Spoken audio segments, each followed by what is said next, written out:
Olá, seja muito bem-vindo. Está começando mais uma edição do Conversa que Rende. Vamos falar de mais um mês. Rapaz, fechamos outubro, o ano passou voando, impressionante.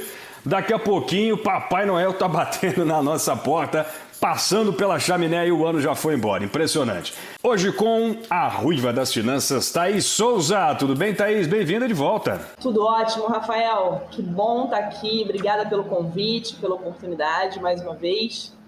Que semana, né?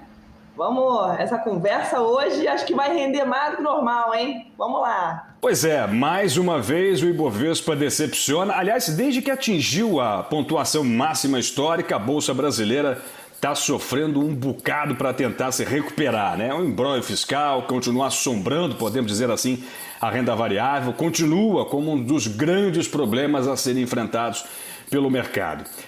Já caiu, para você ter uma ideia, mais de 20% desde o mês de junho, né, quando atingiu lá os 130 mil pontos. Na última sexta-feira, o principal índice caiu 2,09%. Que tombo foi esse? Impressionante. E chegou aos 103.500 pontos. Cadu, vamos lá. Como é que você viu essa semana? Uma queda de 2,63% somado na semana e outubro foi embora, deixando um rombo de 6,74%. É complicado explicar para o investidor o que é que está pegando, né? Com certeza, Rafa. Mais uma semana aí de dados, né, negativos no ambiente político e fiscal no Brasil, fazendo com que a nossa bolsa novamente viesse a se descolar até de resultados positivos que a gente observou, por exemplo, das empresas americanas. A única exceção que a gente coloca aí, de repente, a própria Apple e a Amazon, né, que acabaram decepcionando, um pouquinho impactado também pela essa questão da cadeia de suprimentos. Mas, no geral, a Bolsa Brasileira ela vem passando por um momento de maior turbulência, principalmente, como a gente sempre comenta aqui nas últimas semanas, pelo lado fiscal e político. Então essa semana não foi muito diferente do que a gente já vem vivenciando aí mais recentemente nas discussões sobre auxílio emergencial, a PEC dos precatórios, que acabou sendo novamente adiada. A votação ficou para a semana que vem, no dia 3 de novembro, pós o feriado. A gente tem em definição, é bom lembrar, né, que hoje foi o último pagamento aí do Bolsa Família e o encerramento também do auxílio emergencial. E aí fica na dúvida se vai ser prorrogado esse auxílio emergencial, se o novo programa social, né, qual vai ser o valor e de onde vai vir os recursos, a questão do teto, né, se ele vai ser respeitado ou se vai ser utilizado alguma outra alternativa para você conseguir fazer esses pagamentos, né, dos programas sociais. E toda essa indefinição faz com que o investidor se afaste, né, do mercado de renda variável e faz com que a gente tenha aí um desempenho bem negativo, né, da Bolsa Brasileira. Então, como você comentou, a gente encerrou o mês de setembro novamente com uma queda expressiva, né, na semana caindo 2,60. Outubro, né? Tivemos também o Copom, né? Copom rivalizando ainda com a Bolsa, 1,5% de aumento, fomos para 7,75%, tá louco. Taxa de juros escalando, impressionante. Exatamente. A gente teve, né, o IPCA 15, que saiu acima aí do que o mercado estava esperando, teve uma alta de 1,2%, a estimativa é de 1,05%, então isso ajudou ainda mais, né, o Copom a adotar uma medida ainda mais dura. E ficou dentro ali do que o mercado vinha especulando, né? Se falava entre 1,25% e 1,5%, então o consenso é que ficasse alguma coisa dentro desse patamar, embora alguns analistas até previam um aumento ainda maior, né? Se falava de 2%, alguns analistas chegaram até a apontar uma alta de 3%, dado toda essa incerteza no ambiente fiscal.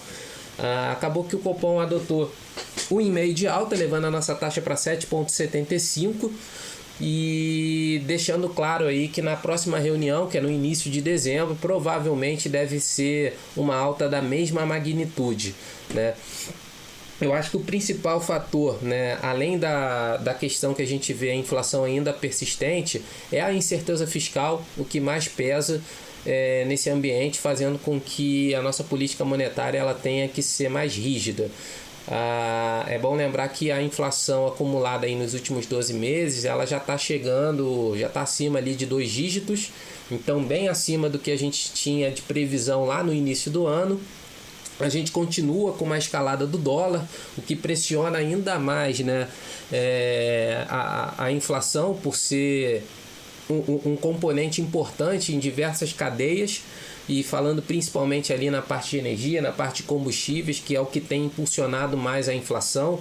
A gente viu no resultado do IPCA 15, né, os dois componentes que mais puxaram essa alta foi exatamente combustível e a parte de energia novamente, né, com a questão da da bandeira tarifária de escassez hídrica, que teve um peso considerável aí nesse último resultado do índice. Cadu, só para, sem querer interrompê-lo, aproveitando o seu gancho aí de Petrobras, né, rapidamente, na verdade você falou de combustíveis, tivemos a divulgação do resultado da Petrobras, né, um lucro de 31,1 bilhões de reais, mas, por incrível que pareça, as ações caíram e caíram forte, né? Petrobras ON caiu 6,49 e APN 5,90, apesar do trimestre extremamente positivo. Agora, adivinhe por quê?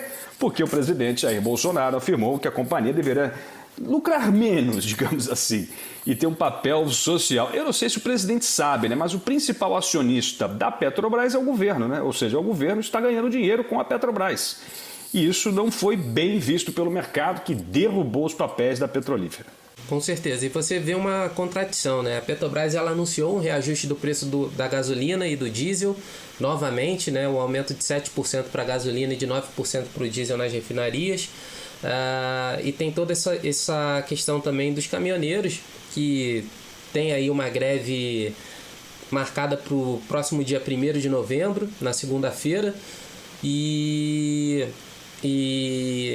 nessa tentativa de acalmar um pouco aí esse movimento, o Bolsonaro ele veio numa live e fez esse tipo de pronunciamento, né? E que obviamente assim, não faz nenhum sentido, e até é contraditório com uma discussão que foi falada no início da semana, né, que se especulou inclusive de privatizar a Petrobras. Então você fala em privatizar a Petrobras, em vender a participação do BNDES, em colocar em votação no Congresso, e logo em sequência você vem com um tipo de discurso que prevê ali uma certa intervenção numa política de preço numa empresa que tem fins lucrativos, né?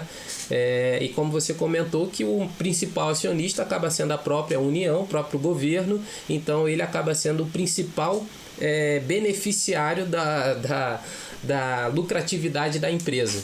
Então é mais um pouco do que a gente vem falando, né? Dessas incertezas e indefinições que vem tirando o investidor do mercado. E até quando a gente tem dados positivos, você vê que a bolsa acaba não reagindo. A gente teve essa semana, por exemplo, o próprio CAGED divulgando a criação líquida de empregos, que foi de 313 mil vagas. A gente teve uma melhora tanto no emprego formal como no emprego informal, também teve crescimento. A nossa taxa de desemprego ela recuou, foi de 13,7 em julho, caiu para 13,2 em agosto.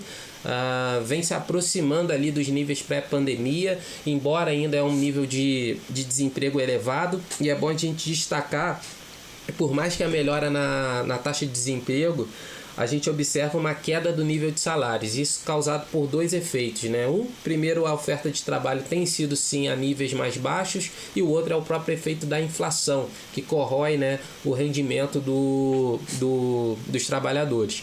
Então isso fez com que a média salarial ela hoje é menor do que a gente tinha no passado. Então são pontos importantes que a gente continua a ter que observar. E essas indefinições, elas certamente vão mexer aí com essa volatilidade da Bolsa. Isso com o dólar subiu mais uma vez nessa última sexta-feira, um dólar persistente, uma inflação já praticamente acirrada do ponto de vista técnico, né? Não tem muito controle nesse momento, e a curva longa de juros já bateu mais de 12%. E a taxa em 7,75, agora eu vou te perguntar bem sinceramente, Thaís, está mais fácil ou está mais difícil para o investidor agora? Porque, sinceramente, temos um movimento de queda na Bolsa, claro, isso aí já está, estamos num bear market, podemos dizer isso, né? Exatamente, Rafa. Já temos esse movimento, né? Esse movimento chamado de bear market, que quer dizer um movimento para baixo, né? Porque o urso, quando ele ataca com a pata de cima para baixo, né? E o contrário aí para os nossos ouvintes que não sabem, bull market é o mercado para cima, porque o touro, ele quando ataca, ele ataca de baixo para cima. Então, realmente, bear market para a gente, estamos vendo um deslocamento, né, dos investidores querendo se expor mais à renda fixa. É complicado, né, Rafael? É complicado porque, sabe aquela história? Se correr o bicho pega, se ficar o bicho come? Pois é, porque apesar da taxa de juros estar muito alta e a gente ter taxas aí na plataforma hoje, 13%, por exemplo, para 2 anos, até taxas quase ali encostando no 14% ao ano. Isso é bem interessante porque dá 1%, né, ao ano, um pouquinho mais que 1% ao mês para o investidor. Mas nós temos aí a inflação, né, que, como você bem colocou, está super alta e pode acabar que no final das contas o lucro real, né, que é a diferença entre a inflação acumulada daquele período e o que de fato rendeu o investimento, pode ser que a diferença não seja tão positiva assim, pode ser até que empate, enfim. Cenas dos próximos capítulos, né, com certeza. Pensar em renda fixa a longo prazo hoje é complicado. O ideal é ficar mais a curto prazo, a gente vem falando isso aqui, né? No máximo aí um horizonte de 2, 3 anos. Bom, agora o investidor ele precisa ficar ligado, né? Porque apesar da gente ter uma taxa pré-fixada hoje 13% ao ano, que parece ser bem atrativa, né? Porém, a expectativa do Copom para janeiro é justamente uma taxa para janeiro, não, para o início, né, de 2022, seja uma taxa de 11%, né, uma Selic de 11%. Então, se o investidor parar para pensar bem, pode ser mais interessante ficar em pós-fixado do que travar uma taxa hoje, né? Enfim, se for para ficar em pré-fixado, tomar um pouquinho de cuidado, mas temos na plataforma, por exemplo, vi nas principais plataformas hoje taxas 121%, 131% do CDI. Se fizer a conta direitinho, vai dar um juro aí bem alto ao longo do ano que vem, se a taxa de juros realmente vier para esses patamares que estão anunciando que ela venha. Então, é bom ficar de olho, ter cautela. O que você acha, Cadu? Acho que é um pouco do que a gente já vinha comentando, né? O risco que você tem no pré-fixado é um custo de oportunidade, basicamente, que é você contratar uma taxa que lá na frente você tem um mercado oferecendo ali uma taxa superior e você tem ali uma perda de oportunidade, poderia estar no título pagando um pouco mais. Quando a gente olha para um horizonte um pouco mais curto, esse estresse da curva de juros, né, que a gente fala, dada essa incerteza toda, na minha cabeça existe um prêmio, tá? Dentro dessa taxa, e o risco ele acaba sendo menor, já que você está contratando por um período não muito longo. Então a gente falando ali de 2 anos, o que a gente chama ali de inflação implícita, o que seria, né? Para explicar isso de maneira mais clara, é a diferença entre o título pré-fixado e o título indexado à inflação. Então, quando a gente pega um título indexado à inflação, para o mesmo prazo de vencimento, a gente está vendo ali negociando a IPCA mais 4, até se você pegar no Tesouro Direto um título mais longo, vai estar lá pagando hoje em torno de 5,5, por exemplo, né? Mais IPCA. E quando a gente olha para a taxa, né, para a projeção, da inflação para o próximo ano, a tendência é que essa inflação ela seja muito menor do que foi em 2021. Parte dessa inflação de 2021 ela foi ocasionada por fatores muito específicos, né? Que vieram oriundos da pandemia. Então, primeiro, uma retomada mais forte do crescimento econômico do que era previsto. Em segundo ponto, um desabastecimento da cadeia de suprimentos, fazendo com que os preços fossem ajustados, né? Uma vez que está faltando produto. A gente vê isso na parte de semicondutores, a gente já falou aqui da indústria automobilística, a parte de chips, né? Que vem sofrendo bastante com isso. Então, além disso, né, preço do petróleo subindo, uma escassez energética, né, não só petróleo, o gás natural, o próprio dólar pressionando ainda mais, né, esses setores. A gente ainda passa aqui falando de Brasil por uma crise energética, e para o próximo ano a projeção, por exemplo, de PIB já é menor. Muito provavelmente a gente não vai ver uma aceleração do preço das commodities na mesma magnitude que a gente teve em 2021, então pode ser que essa inflação ela realmente se acomode um pouco mais. O que a gente vai ter de efeito é simplesmente um carrego dessa inflação de 2021 que acaba se projetando ali para 2022 uma parte dela. Mas o que se fala do próximo ano é uma inflação de 4,5%, talvez aí no pior cenário a gente vai falar de 5%. Então quando a gente pega um título pagando 5,5%, se eu for considerar uma inflação que chegue a 5%, a gente vai estar falando de 10,5% de ganho. E eu consigo um pré-fixado para esse mesmo período pagando ali 12,5%, às vezes talvez um pouquinho mais. E aí você acaba tendo um ganho adicional, né, que é o que a gente chama ali de inflação implícita, seria esse diferencial entre o meu pré-fixado e o título indexado à inflação. E é justamente esse prêmio que a gente enxerga na curva, que é um prêmio não atrelado somente à questão inflacionária, mas ao risco Brasil. Então você está cobrando um prêmio maior, o mercado ele está, né, cobrando uma taxa de juros maior, dada a incerteza que você tem no ambiente, principalmente fiscal e econômico. E pode ser que você tenha um potencial de ganho. A gente não pode dar certeza, mas na minha cabeça continua valendo a pena quando você olha para um prazo mais curto. Se for para um prazo mais longo, para a pessoa ficar mais tranquila, é melhor pegar um título pós-fixado. A trajetória da curva de juros, né, vem mostrando que provavelmente em 2022 a gente vai ter uns juros de 2 dígitos, então passando ali de 10%.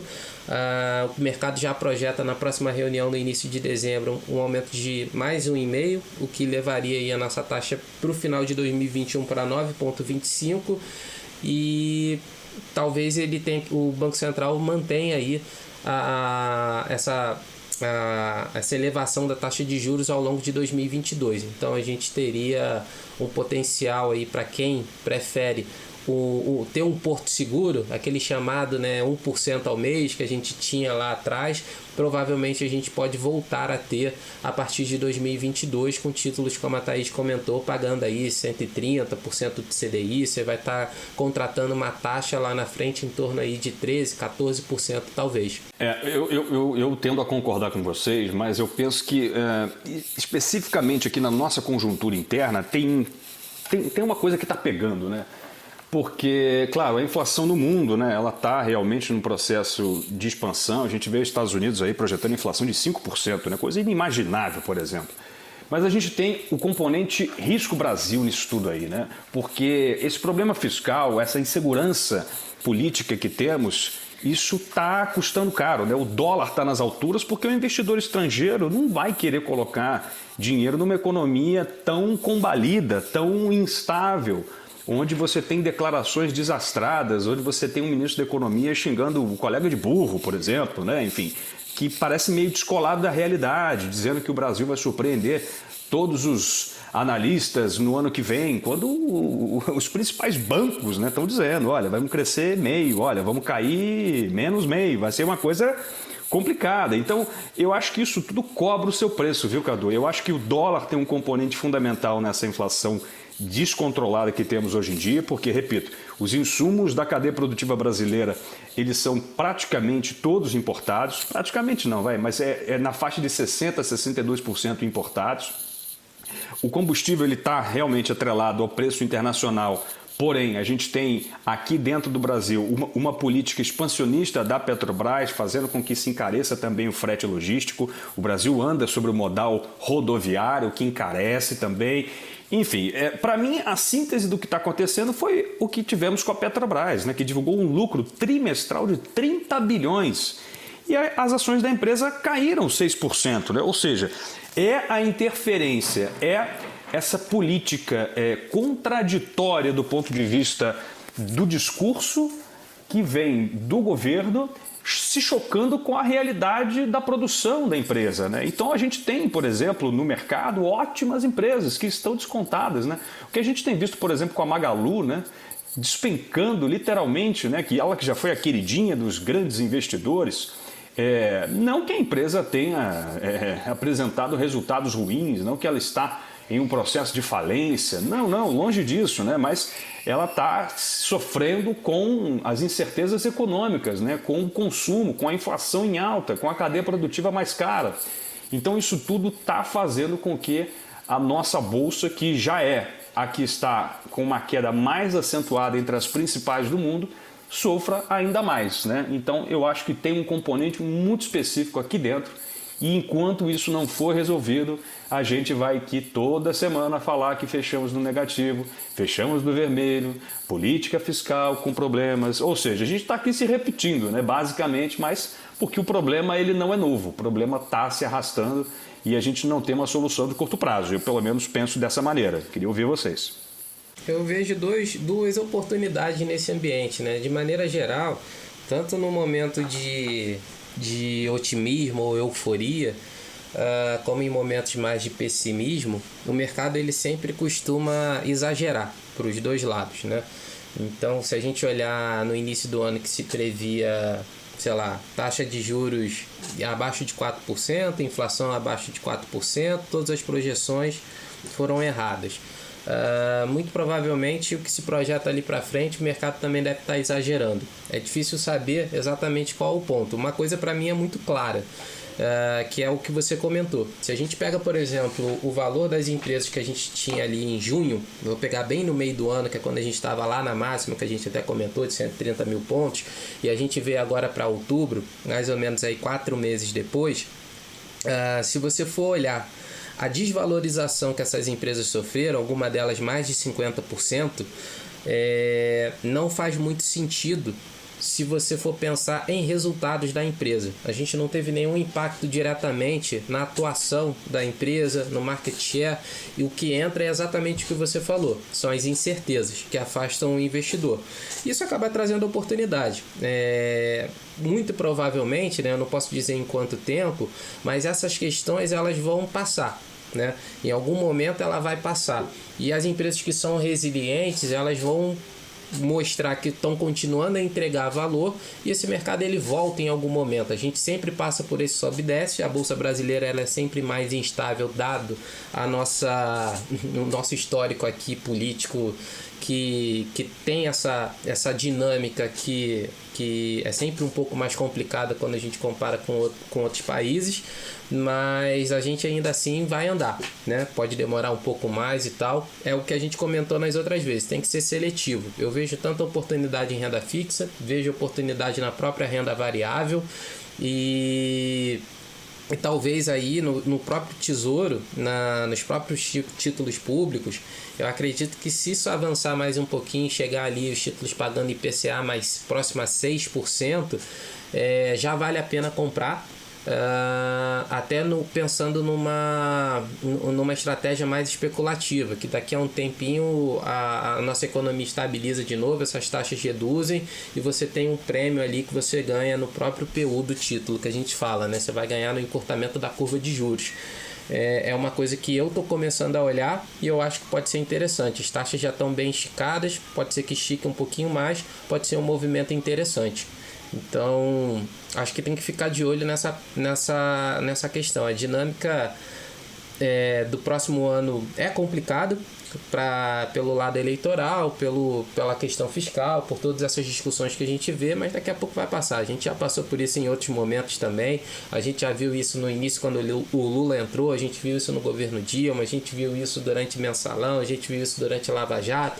A gente sempre passa por esses movimentos. Então tem que ser criterioso, seletivo, ter um pouco de paciência, tem que saber se você tem perfil para cada tipo de estratégia. Para quem não quer ver volatilidade, volta para a renda fixa ali, vai estar mais tranquilo. E para quem tem fôlego para aguentar um pouquinho mais, acho que está num bom momento sim de fazer posições de maneira bem cautelosa e pontual, não é para você entrar com tudo, você faz esses movimentos de maneira gradual e olhando para um horizonte mais longo. Eu estou pensando aqui para 3, 4 anos. Bom, fiquei em silêncio para o arremate da Thaís Souza. E aí, Thaís, comentários finais para a gente já ir encaminhando o nosso fechamento. Que aula, Cadu, maravilhoso. Adorei essas considerações que você fez a respeito do mercado. Eu concordo com você. Momentos como esse que a gente está vivendo, né, que é um momento mais conturbado, de pré-eleição, da mesma forma que eles trazem esses resultados, né, como que a gente está vendo agora, enfim, aumento de taxa de juros, incertezas, questões políticas influenciando nas nossas taxas, nos movimentos econômicos, porém, sempre tem oportunidades, né? Sempre tem oportunidades. Eu acho que essa oportunidade que você destacou agora por último, que foram os títulos do Tesouro, né? IPCA ali, mais juros, concordo.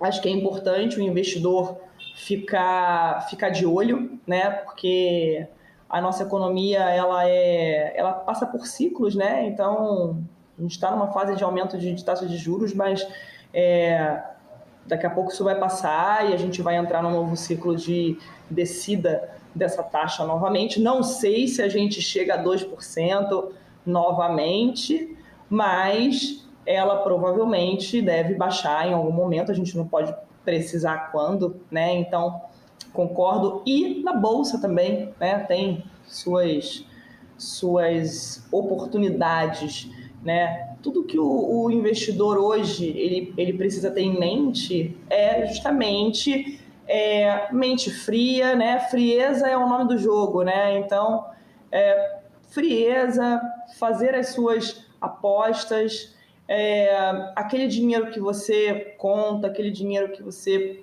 vai precisar, enfim, o melhor mesmo é colocar em algo mais tranquilo, mais perene, ali na renda fixa, tranquilo, principalmente os pós-fixados, né, para não ter grandes sustos.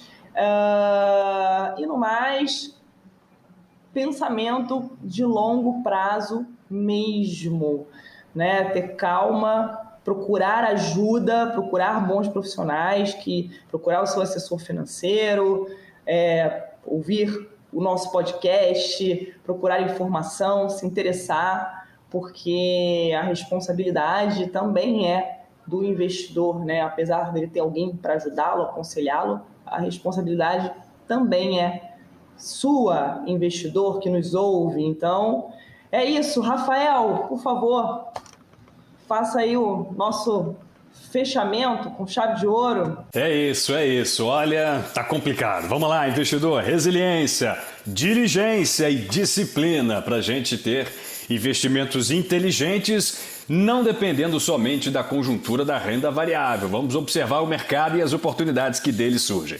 Obrigado demais, Cadu Wing, que esteve com a gente. Até semana que vem, Cadu. Obrigado a todo mundo, Thaís, Rafa. Até semana que vem, mais uma semana que deve ser bem tumultuada.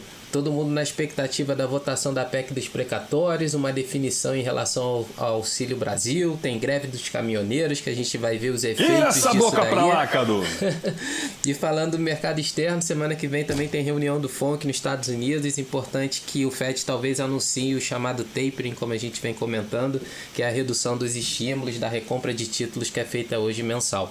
Então, uma semaninha que promete também. Vamos ter bastante assunto na semana que vem. Bom final de semana para todo mundo. Eu tô até achando bom que a semana vai ser mais curta, viu? Deus me livre, que passar 5 dias vendo a bolsa no vermelho tá russo. Um beijo, Thaís, até semana que vem. Um beijo, Rafa, um beijo, Cadu, adorei estar aqui com vocês.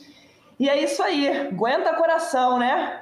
Pega um ar e vamos atravessar a próxima semana aí que promete muito, muito, muito assunto. Beijo grande para todos. Recebi um áudio essa semana de um grande catedrático do mercado financeiro e a sua principal recomendação.